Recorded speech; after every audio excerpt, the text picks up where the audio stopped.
مرحبا وكيف الحال؟ طماطم كانت أو بندورة، قوطة أو طماط أو حتى توميتو، كلها أسامي اجتمع العالم على وصفها لفاكهة ونبات الطماطم. هذه النبتة أو الفاكهة اللي يتم إنتاجها حول العالم فيما يفوق 180 طن سنويا. هي أكثر أنواع الفواكه انتشارا حول العالم. ما في مطبخ من مطابخ العالم إلا واستخدمها كجزء أساسي من مطبخه في عملية إحداث أو عملية تصنيع وجباته التقليدية. رغم انتشارها الواسع إلا أنه طول الإيطاليين لتمكنوا أنه يستسيغوها، ورغم أنه انتشرت بالعالم العربي في المطبخ الشرقي إلا أنه الأوروبيون كانوا خايفين يستهلكوها، وكان لها سمعة واسعة بالسوق حول العالم، حتى إنهم أسموها التفاحة السامة. لكن تغيرت فجأة سمعتها وتحولت من قاتلة للبشر إلى الأكثر طعاما استهلاكا في وقتنا الحالي. يا ترى وين كانت الطماطم أو البندورة قبل ما يكون عندنا قلاية بندورة أو حوسة أو حمسة بند طماطم؟ خلينا نشوف في حلقتنا اليوم كل ما يتعلق بالتاريخ الأسود للبندورة، وراجعين بعد الفاصل. ترى شو هو المكان الأول وأساس استخدام الطماطم في الطبيخ؟ هل هي الأردن أو فلسطين، سوريا، ولا المغرب؟ هل هي العراق ولا تركيا ولا حتى الطليان؟ بدون البندورة أو بدون الطماطم ما بيكون في عنا بيتزا، وبتكون اللازانيا والمعكرونة حزينة، وبتفقد التبولة هيبتها وبتبطل تتاكل. رغم هيك لا كان الطليان ولا أهل بلاد الشام ولا حتى العرب أول من اكتشفوها ولا استخدموها، وجد جدك ما كان يعرفها. في بداية حلقتنا لليوم أكيد اكتب لي بالتعليقات إذا أنت لما بتستهلك الطماطم بدون ما تنطبخ وبدون ما تقطعها وتحط عليها زيت بتحسس شفايفك. وجيب ورقة وقلم لأنه اليوم مليانة تفاصيل. موطن الطماطم الحقيقي واللي لا تزال حبوب الطماطم موجودة بشكلها وأحق حجمها الأصلي في أمريكا الجنوبية، وتحديدا في الإكوادور والبيرو. في ذلك المكان من العالم لا زالت الطماطم حجمها بحجم حبة البازلاء ولونها على الغالب أصفر. لكن رغم أنه مركزها ومكان وجودها واكتشافها بالأساس في البيرو والإكوادور، إلا أنه مش مكان استهلاكها وزراعتها. فمع الأيام انتقلت إلى المكسيك حيث تم زراعتها للاستهلاك التجاري والمدني في ذلك الوقت في ذلك المكان والزمان من العالم. الاسم العلمي للصنف الأصلي اسمه سيلانوم بمبنلوفوليوم، واللي مع الوقت تطور وصار عندنا حبة الطماطم من اللي بنعرفها والمطلق عليها اسم علمي اسمه سيلانوم ليباكور، واللي اعتاد على استهلاكها هو شعب الأزيتيك الموجود في المكسيك آنذاك. معناته ما حدا في كل العالم القديم إن كان عرب وكل العالم كان يعرف نبتة الطماطم قبل اكتشاف الأمريكيتين، وتحديدا من قبل الرحال الإسبان اللي من خلال الاستعمار للمكسيك نقلوا هذه النبتة الموجودة هناك إلى إسبانيا، وهو أول من جابوا بذور الطماطم إلى إسبانيا. زرعت الطماطم في إسبانيا في 1519، ونفسهم الإسبان نقلوها عبر البحار إلى الفلبين في 1944. رغم أنه الإسبان أول من اكتشفوها، الطليان أول من سجلوها في كتبهم. فالكاتب بترو كان يسميها بالتفاحة الصفراء نظرا لأنه لونها الطبيعي بتغير من الأخضر للأصفر لما بتنضج. أو هذا النوع من الطماطم اللي وصل في ذلك الوقت إلى إسبانيا وانتقل بعد ذلك إلى إيطاليا. لكن قبل ما ينتقل إلى إيطاليا في القرن السادس عشر انتقلت هذه النبتة إلى البرتغال. والأهم من ذلك أنك تعرف أن الطماطم هي من قائمة النايت شيدز، أي النباتات الباذنجانيات، اللي هي الطماطم، الباذنجان، البطاطا، الفلفل الأخضر الحلو والحار، الفلفل الرومي والفلفل الحار. أول كتاب للطبخ كان للكاتب أنطونيو لاتيني الإيطالي، وما تروح بالك لبعيد ما كانت بيتزا، وإنما كانت وصفة إسبانية لأصحاب الفضل في دخولها لأوروبا. ترى البيتزا ما دخلت لإيطاليا كوجبة بياكلوها إلا بعد 200 سنة من دخولها إيطاليا، ودخلت إيطاليا بعد 200 سنة من اكتشافها ودخولها لإسبانيا. على كل انتشرت هذه الوصفات وانتشر استخدام الطماطم في جنوب إيطاليا وشمال إيطاليا، كانوا يخافوا من استهلاكها لأنهم سموها التفاحة السامة. المهم يعود الفضل للعثمانيين اللي نقلوها من جنوب إيطاليا إلى البلقان، ومن البلقان أعتقد بلشت تدخل إلى العالم العربي. وهون بتبدأ قصة العالم العربي، قصة السلطة العربية والتبولة اللبنانية. إحنا العالم العربي ما بنعرف الطماطم إلا لما دخلت إلى مصر وبلاد الشام. دخلت مصر وبلاد الشام في 1840، يعني بنص القرن التاسع عشر، وبنفس الفترة انتقلت إلى إيران من خلال أرمينيا.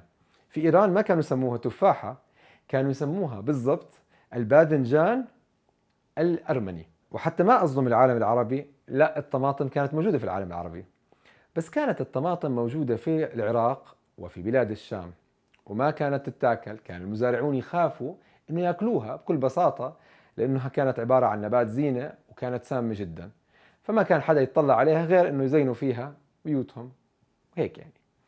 لكن بلش يعود الفضل لانتشار زراعة وصناعة وتطور كميات الإنتاج في الطماطم، والتعديل الجيني والتعديل المنطقي للطماطم تصلح للاستهلاك والتصدير في أمريكا.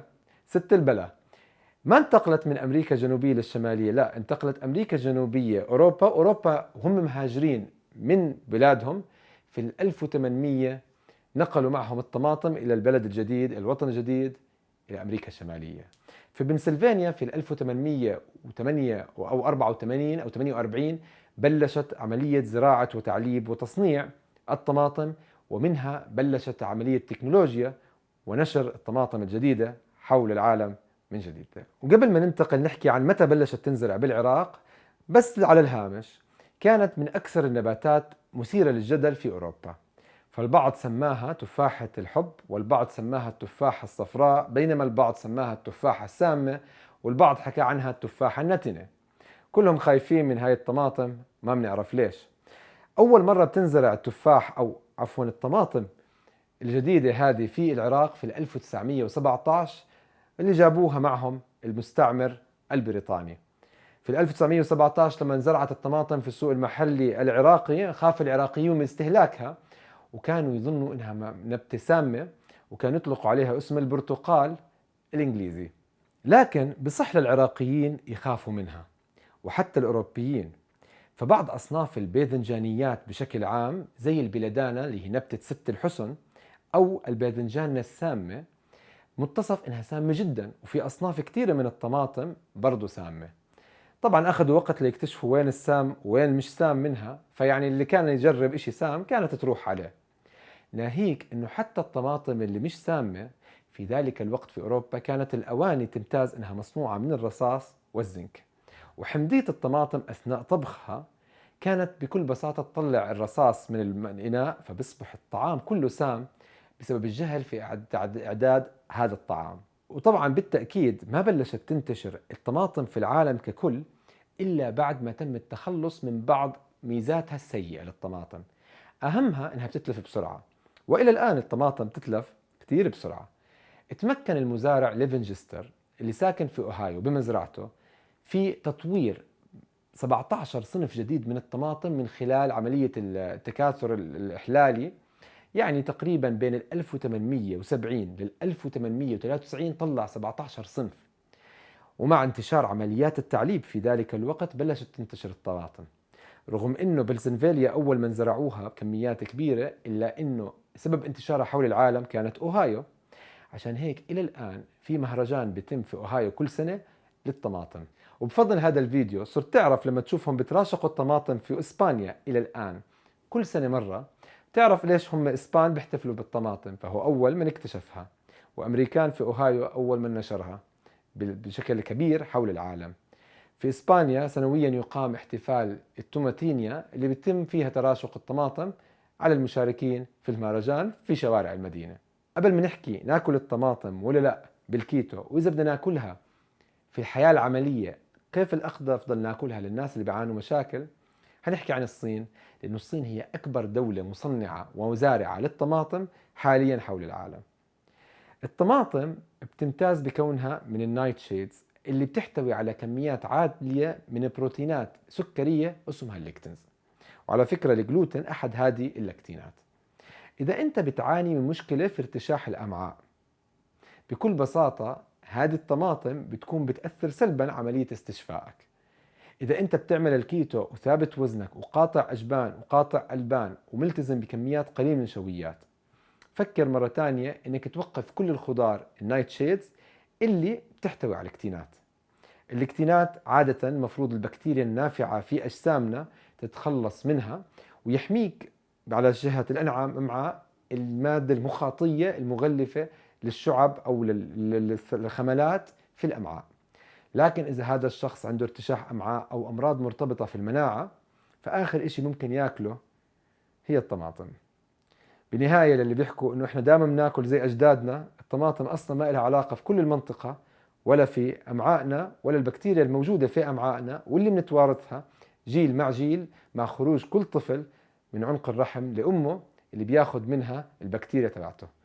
بنشوفكم على خير في نهاية الفيديو تبعنا. إذا شفت المعلومات بالفيديو مفيدة أكيد لا تبخل على غيرك بالشير، فنشر المعلومة أكيد خير، وإذا كانت العلم نشره. وما تبخل على حالك بأنك تنضم للقناة، تكبس إشارة الجرس حتى تجيك أول بأول معلومات غذائية صحية مرتبطة بصحتك لما يخطر على بالي أنزل لك. أكيد تقدروا تتابعونا على موقعنا الإلكتروني samarasketolife.com، وفيه بتشوفوا مقالاتي، تحسبوا سعراتكم، وحتى بتعرفوا معلومات عن الكتاب اللي هو سمارة أو كيتو وخارطة الطريق. بتقدروا تنضموا لعالمنا الرائع على الفيسبوك عالم سمارة كيتو أند فاستنج بلانت. بتقدروا تتابعوني على الانستغرام والسناب شات. بشوفكم بالحلقات الجاي وبأمان الله. مع السلامة. باي ودمتم سالمين.